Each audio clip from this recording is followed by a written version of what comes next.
दो लड़कियां एक दूसरे की बहुत अच्छी दोस्त होती है। एक दूसरे के सुख में दुख में हर जगह वो काम आई थी। दोनों ही लड़कियां कॉल गर्ल का काम करती थी। जब जब उन्हें काम पर बुलाया जाता था तो वो उस जगह पर जाती थी और ग्राहक की सेवा क्या करती थी। एक दिन एक लड़की को बुलाया जाता है क्योंकि वो लड़की हमेशा ही उस ग्राहक के पास जाती थी, लेकिन उसे दिन उसकी तबीयत खराब होती है, वो परेशान होती है। तब अपनी सहेली से कहती है कि आज मैं अपने ग्राहक के पास नहीं जा सकती हूँ, इसलिए मेरी जगह वहाँ तुम्हें जाना पड़ेगा। तुम वहाँ जाना, उसकी अच्छी सी सेवा करना, किसी भी तरह की कोई शिकायत नहीं मिलनी चाहिए। बात क्योंकि सहेली की थी तो इसलिए सहेली ने इस मामले को बड़ी गंभीरता से लिया। वो वहाँ जाती है, वहाँ जान के बाद जो सेवा करती है उसके बदले में उसे अच्छी खासी रकम मिलती है। उसे इस बात का बिल्कुल भी अंदाजा नहीं था कि जिस काम के लिए वो आई है उसके लिए उसको ज्यादा पैसे मिल रहे हैं। इसलिए फिर उसने उसकी ऐसी सेवा की, अपनी ही सहेली का पत्ता साफ कर दिया। जब अपनी ही सहेली का पत्ता वो साफ कर देती है तो इन दोनों में इस बात को लेकर कहाँ सुनी हो जाती है, कहाँ सुनी में कुछ ज्यादा ही विवाद हो जाता है। और दोनों आपस में दोस्त है, जो एक दूसरे पर जान छिड़कती थी, एक दूसरे की बड़ी मदद करती थी, वो एक दूसरे की दुश्मन बैठी है। और यही से ही एक नई कहानी का जन्म होता है।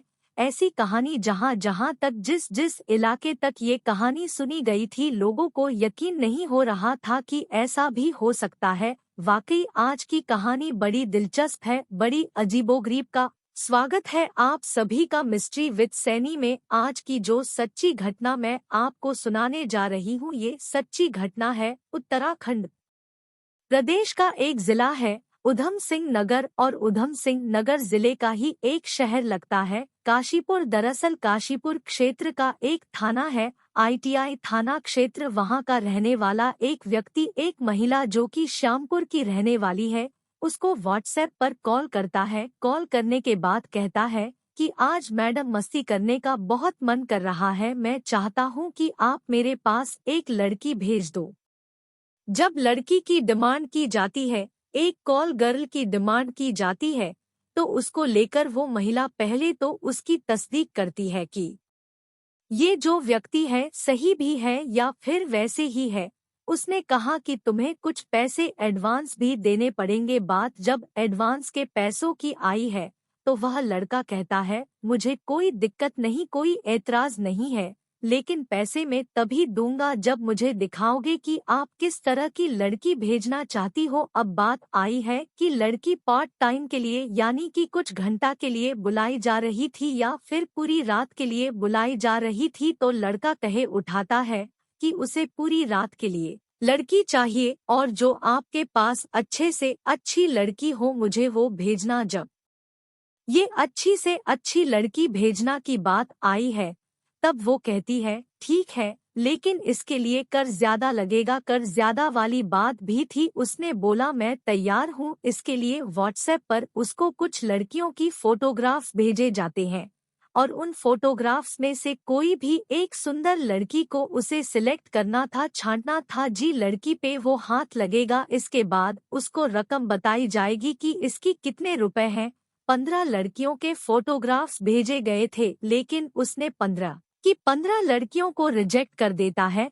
अब रिजेक्ट करने के बाद वो कहता है कि मुझे और लड़कियां चाहिए, इससे भी सुंदर लड़की हो तो उसका फोटोग्राफ्स भेजो, नहीं तो वीडियो। अब उसमें से कुछ और लड़कियों की फोटोग्राफ्स भेजे जाते हैं 5 के आसपास, लेकिन उन 5 में से उसको एक लड़की पसंद आई है। उसके बाद वो कहता है कि ये मुझे लड़की पसंद है। अब जो रकम तय हुई थी, रकम तय के बाद आधी धनराशि उसको एडवांस में देनी थी और वो इस बात को लेकर तैयार हो जाता है। महिला को दिए गए फोन पे या पेटीएम वगैरह पे उसने उसकी आधी रकम दे देता है। उसके बाद एक रास्ता बताया जाता है, एक जगह बताई जाती है कि आपको इस जगह, इस होटल में इतने नंबर पर पहुंचाना है।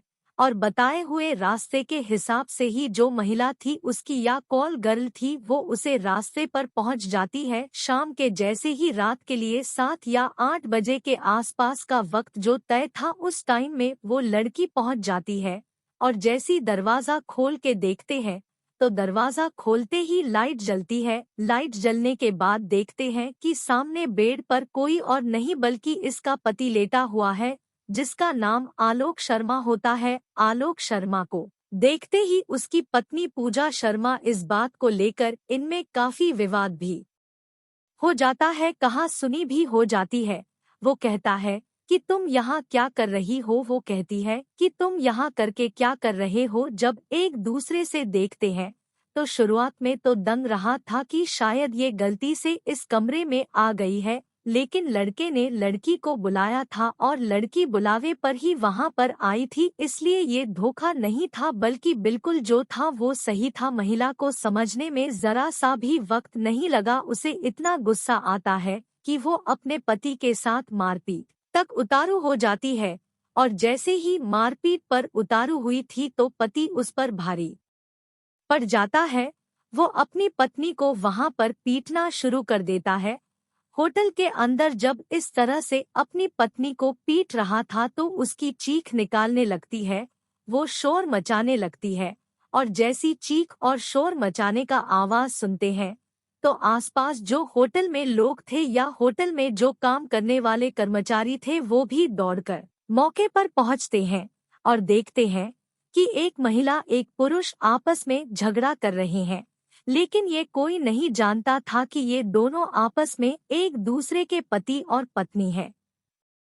जबकि सबको ये मालूम था कि ये एक व्यक्ति है, इसने एक कॉल गर्ल को बुलाया था और जब इनमें मारपीट ज्यादा होने लगती है तो लोग बड़ी मुश्किल के बाद इनको छुड़ाए हैं। छुड़ाने के बाद होटल से इन्हें बाहर कर देते हैं। ये झगड़ा इनके बीच में ना हो, क्योंकि जब झगड़ा बढ़ रहा था तब वो अपने घर की पुरानी बटन के बड़े में बात कर रहे थे। महिला उसे अपने पति पर ही कई तरह के लांछन लगा रही थी और पति अपनी पत्नी पर कई तरह के लांछन लगा रहा था। वो कह रहा था कि मैंने आज तुम्हें रंगे हाथों पकड़ ही लिया। जब लोग ये बात सुन रहे थे उन्हें लग रहा था कि ये घर का झगड़ा है जो बाहर होटल में आ चुका है। जब उन्हें होटल से बाहर निकाला जाता है तो लड़ते लड़ते वो सड़क पे पहुंच जाते हैं और देखते ही देखते सड़क पर बहुत सारे लोगों का जमघट लग जाता है। तभी पुलिस भी मौके पर पहुंच जाती है और पुलिस ने इस महिला को, जिसका नाम पूजा शर्मा होता है, उसके पति यानी कि आलोक शर्मा होता है, इन दोनों को हिरासत में लिया जाता है और सीन थाने ले पहुंचने हैं।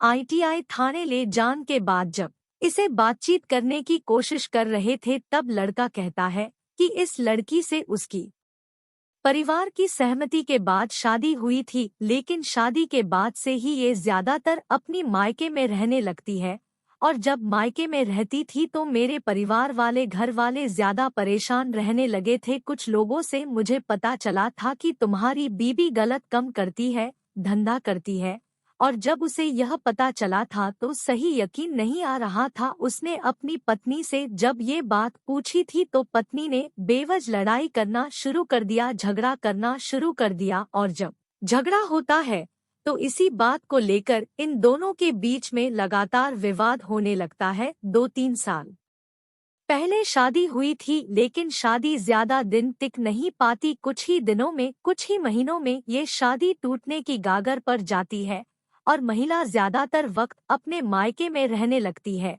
और उससे ससुराल वालों से कभी ज्यादा मतलब भी नहीं होता है। अब इसी बात को देखते हुए पति अपनी पत्नी को लेकर ज्यादा परेशान होता है। रिश्तेदारों से, दोस्तों से, सभी तरह से मदद मांगता है, लेकिन कहीं से कोई मदद नहीं मिलती। एक दिन ऐसे ही बाजार जा रहा था और बाजार जाते हुए उसको एक महिला मिलती है और वो महिला कोई और नहीं थी, वो इसकी पत्नी की सबसे खास दोस्त होती है। जैसे इसके सामने टकराता है वो बताती है कि तुम्हारी जो पत्नी है वो श्यामपुर की एक महिला के साथ धंधे वाले काम करती है, वो एक सेक्स रैकेट का एक हिस्सा है, एक सदस्य है। वही इस बात को जब सुनता है तो पति कहता है कि मुझे इस बात पर बिल्कुल भी यकीन नहीं है, भरोसा नहीं है, जो तुम कह रही हो ये बिल्कुल भी सच हो ही नहीं सकता। लेकिन वो महिला थी, वो जानती थी, क्योंकि दोनों एक दूसरे की बहुत अच्छे दोस्त थी। कभी कभी एक दूसरे की जगह वो अपने कस्टमर के पास पहुंच जाया करती थी और शायद इसीलिए उसने बड़ी पुख्ता जानकारी दी थी। उसने कहा कि मैं कैसे यकीन कर लूं। तब उसने एक श्यामपुर की एक महिला होती है, उसका भी वो नंबर देती है, और जब उसका नंबर देते हैं तो कुछ दिन जब बीत जाते हैं, उसके बाद वो इतना से आराम से बैठकर तसल्ली से उसे महिला को फोन करता है और कहता है कि मुझे एक कॉल गर्ल चाहिए, मैं उसके साथ कुछ वक्त बिताना चाहता हूँ। ये उसकी प्लानिंग का हिस्सा था, इसलिए वह सामने जो दलाल महिला थी वो इस बात को समझ ही नहीं पी, क्योंकि उसके साथ जो होने वाला था, क्योंकि उसको वही लड़की चाहिए थी जो उसकी पत्नी थी। पहले जो 15 फोटोग्राफ्स भेजे गए थे तो उसने उसको रिजेक्ट कर दिया। बाद में जो 5 और फोटोग्राफ्स भेजे गए थे उसमें उसकी पत्नी भी शामिल थी, क्योंकि वो ज्यादा देखने में सुंदर थी, अच्छी थी, और शायद ये काम जो करती थी वो शादी से पहले भी करती थी। इसलिए वो अपनी पत्नी को रंगे हाथों पकड़ना चाहता था और उसने पत्नी को जब अपनी बताए गए होटल में बताया कि कमरे में बुलाया तो दोनों के बीच में विवाद हो जाता है। पुलिस ने जब ये पूरी कहानी सुनी तो पुलिस भी अपना सर पकड़कर जमीन पे बैठ जाती है, वह भी सोचने पर मजबूर हो जाती है। बात यही नहीं समाती है, पुलिस वाले मौके पर मौजूद होते हैं और पत्नी अपने पति को सबके सामने पीटना शुरू कर देती है।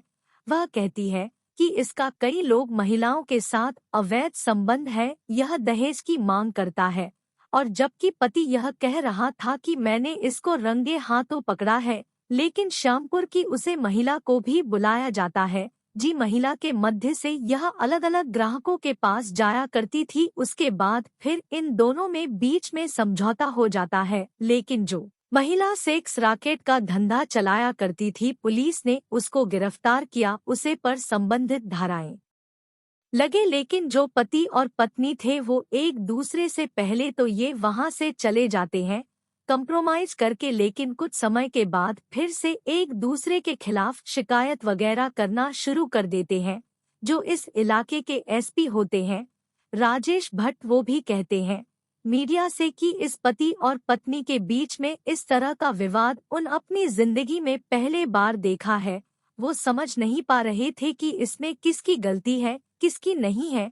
इस मामले की जांच पड़ताल भी की जाएगी आगे। जांच पड़ने के बाद होता क्या है ये तो खैर मीडिया में नहीं आया था, लेकिन जैसे ये कहानी सोशल मीडिया पर अखबारों के मध्य से ये वायरल होती है, जहां जहां तक ये कहानी पहुंच रही थी, लोगों को यकीन नहीं हो रहा था कि जो महिला को, जो कॉल गर्ल को बुलाया जा रहा था, वो जानबूझकर बुलाया जा रहा था और उसे महिला को पता नहीं था कि आज सामने ग्राहक के रूप में कोई और नहीं होगा बल्कि उसका खुद का पति होगा। और इसी बात को लेते हुए, क्योंकि इसमें एक बात और भी आई थी कि महिला अपने पति से छुटकारा चाहती थी, लेकिन पति बिल्कुल भी छुटकारा देना चाहता ही नहीं था। शायद तलाक ना होने की वजह से ही इनमें लगातार विवाद भी